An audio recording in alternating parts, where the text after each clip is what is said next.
నువ్వు దేవుని వాక్యానికి విలువ ఇవ్వలేకపోతున్నావు కాబట్టి నీలో కూర్చున్నాడు దయ్యం. అప్పుడు ప్రభు అంటాడు, హృదయం దగ్గర తట్టుచున్నాను.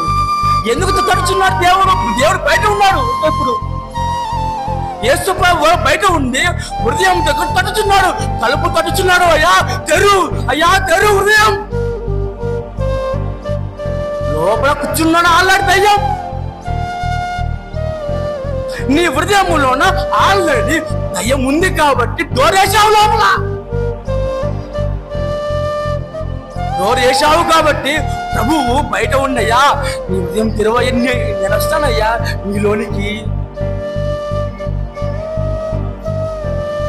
ప్రభు అడుగుతున్నాయ్యా, నేను వస్తున్నాను నీ హృదయంలోకి. నీ హృదయం తెరడు. నాలో ఉన్నాడు. అప్పుడే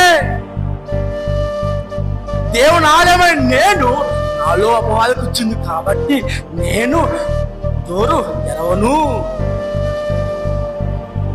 అపవాది నీలో ఉంది, అది నువ్వు గ్రహించలేకపోతున్నావు. నువ్వు గ్రహించినప్పుడే నీ మనోనేత్రాలు తెరవబడతాయి.